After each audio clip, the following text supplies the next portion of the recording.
Congress government వచ్చిన తర్వాత లంచాలు దందా పెరిగింది. ఇప్పుడు కరీంనగర్లో జమ్మికుంట పోలీస్ స్టేషన్ లిమిట్లో ఉన్న ఇన్స్పెక్టర్ గారు, ఆయన పేరు రవికుమార్, మొత్తం ఆయన ఒక వాయిస్ క్లిప్ వైరల్ అవుతున్నాయి. నాకు కూడా మీడియా పరంగానే తెలిసింది.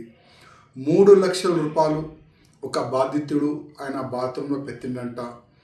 సీసీటీవీస్ చెక్ చేయండి, నేను ఆయన ఒక కేసులో నాకు డబ్బులు అడిగిండు, నేను బాత్రూంలో డబ్బులు పెట్టిన 3 లక్షలు, అది సీసీటీవీ చెక్ చేయండి అని కూడా ఆ బాధితుడు ఆయన చెప్తుండు. అది కాకుండా నా గోషామేల్ నియోజకవర్గంలో షహీనాజ్గంజ్ పోలీస్ స్టేషన్ లిమిట్లో సిఐఏ బాబు చౌహాన్ దాదాపు ఒక కేసు నుంచి నేను నీ పేరు తీసేస్తా, నువ్వు 1,50,000 రూపాయలు ఇవ్వాలి అని లంచం అడిగిండు.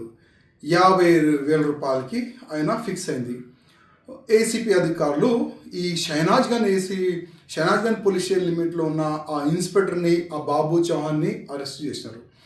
ఇట్లా కాకుండా చాలా వరకు ఈ సంవత్సరంలో చాలా వరకు పోలీసు వాళ్ళు లంచం తీసుకుంటా అరెస్ట్ అవుతున్నారు. నేను కమిషనర్ గారికి, అంటే సివి ఆనంద్ గారు చాలా సిన్సియర్ ఆఫీసర్, చాలా మంచి వ్యక్తి, వాళ్ళు ఎంత స్టిక్ చేసిన తర్వాత కూడా అసలు ఈ లంచం మాఫియా ఎట్లా నడుస్తుంది దానిపైన కొద్దిగా సివి ఆనంద్ గారు దృష్టి పెట్టాలని నేను సివి ఆనంద్ గారికి రిక్వెస్ట్ చేస్తున్నాను. అదేవిధంగా అసలు పోలీస్ అధికారులు వాళ్ళ చెంబర్లో కానీ వాళ్ళు ఎక్కడెక్కడ వాళ్ళ మూమెంట్ ఉంటుంది అక్కడ కూడా సీసీటీవీస్ కెమెరాస్ పెట్టాలని నేను మా కమిషనర్ గారికి, డీజీపీ గారికి కోరుతున్నాను. ఎందుకంటే ఒక వ్యక్తి పైన ఇల్లీగల్గా కేసు పెట్టిన తర్వాత ఆ పేరు నేను తీసేస్తా, డబ్బులు అనేవాళ్ళు ఈ విధంగా ఇవాళ ఏసీపీ చేతికి వాళ్ళు అరెస్ట్ అవుతున్నారు. ఇంకా ఎంతమంది ఉండొచ్చు.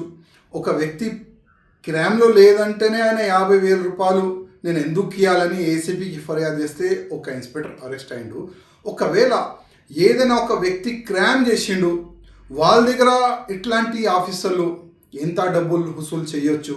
అందుకోసం మా కమిషనర్ గారికి, డీజీపీ గారికి, రేవంత్ రెడ్డి గారికి రిక్వెస్ట్ చేస్తున్నా, ప్రతి ఒక్క పోలీస్ అధికారులు ఎక్కడెక్కడ మూమెంట్ ఉంటుంది పోలీస్ స్టేషన్లో అక్కడ సీసీటీవీస్ పెట్టాలని నేను డీజీపీ గారికి, కమిషనర్ గారికి, రేవంత్ రెడ్డి గారికి రిక్వెస్ట్ చేస్తున్నా. అదేవిధంగా ఇట్లాంటి ఆఫీసర్లు అరెస్ట్ అవుతారు కదా లంచం తీసుకుంటా, అట్లాంటి ఆఫీసర్కి జస్ట్ సస్పెన్షన్ చేయకుండా టోటల్గా పోలీసు జాబ్ నుంచి పీకేసేయాలని నేను ముఖ్యమంత్రి గారికి రిక్వెస్ట్ చేస్తున్నాను.